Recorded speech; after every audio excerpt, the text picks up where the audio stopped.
You've got 38 on the right, 40 on the left today. And we're rolling. It's early morning in Kandahar and the RAF Tornado crews are flying round-the-clock missions, protecting the troops below. In the skies high above Helmand, Tornado pilot, Flight Lieutenant Scott, and navigator, Flight Lieutenant Napton, are on their first sortie of the day. Weather for the rest of the week, it's a bit of instability creeping in.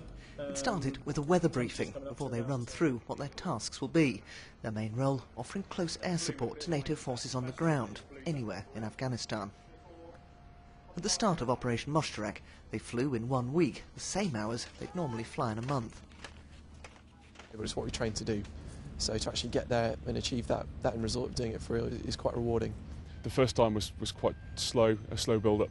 The second time it was in support of some American troops, and the guy was literally screaming on the radio to get us down. So at that point you'd try and move things a little bit quicker.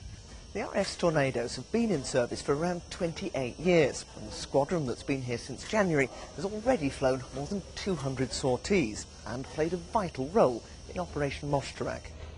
On one mission, 9 Squadron's commander had to locate and then bomb a Taliban rocket position to help soldiers under fire, using the Tornado's sophisticated camera pod to find the target.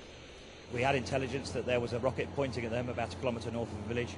We put our pods down onto the ground, located the rocket, and after 15 minutes of going through the targeting process and then actually ascertaining there were no civilians in the area, we destroyed the rocket.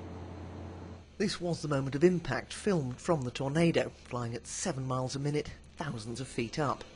But such footage, usually classified, isn't just about dropping bombs. The Tornado crews spend up to a third of their time using the plane's cameras to film intelligence material, showing exactly what's happening on the ground. In a tiny office, the men and women of the Tactical Imagery Wing are busy analysing the pictures the air crews brought back today.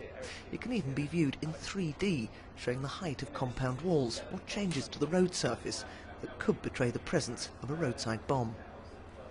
We are able to identify down on the ground the subtleties on the ground that may identify there's an IED, and if we do, we'll directly send out to the troops on the ground a threat warning for them to avoid it or for them to clear the IED on the ground. So this is saving lives? Absolutely, that's our primary objective here, is to save lives and to remove the IED threat from on the ground. As the Tornadoes return, the engineers have hours of maintenance to do to make sure that nothing goes wrong in the air. But for the others, as darkness falls, it's the end of a long working day. There's just enough time to relax at the airbase cafe ahead of an early night and another dawn start tomorrow. Caroline Wyatt, BBC News, Kandahar.